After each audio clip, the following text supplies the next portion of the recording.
We've had Elon Musk hosting a conversation with the Republican presidential nominee Donald Trump on Musk's social network X. And during the discussion, Musk pitched himself for a role cutting federal spending in a second Trump administration.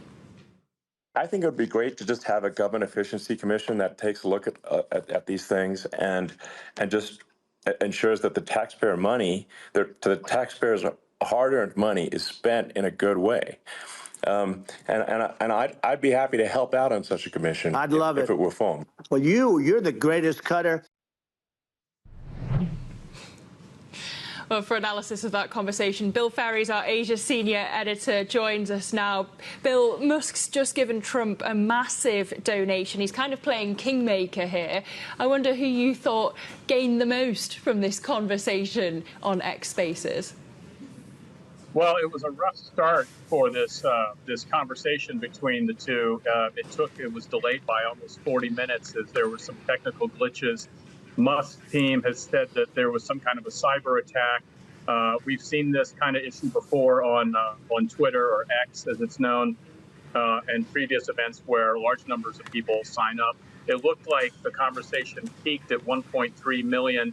But the rough start for Musk. But, you know, in terms of Trump, he has such a smaller audience on his own network, Truth Social, that he is, in some ways, he probably benefited more just being able to reach out to some of those people who continue to be on X and who he had a large number of supporters there. He had a large number of followers back when he was president, before he was temporarily banned in early January 2021. So it might have been a better showing for him, but it was a kind of a rambling conversation, typical of a lot of Trump rallies. So I'm not sure if he won over any new converts, but some of his core supporters were probably glad to see him.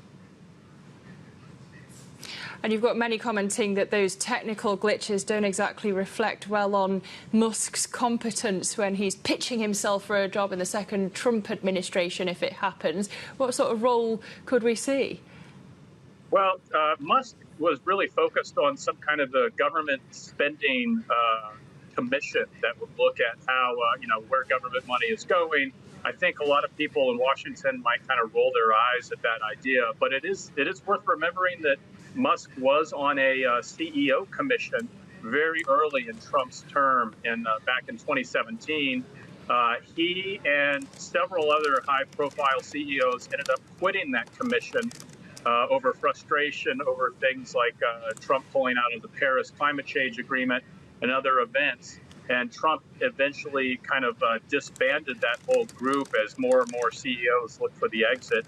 They had a very acrimonious relationship 4 or 5 years ago. They've obviously patched that up. Musk sees it in his interest to be backing Trump now, so they've probably gotten over that. But it was kind of a wide-ranging 2-hour discussion that kind of hit on everything you can imagine.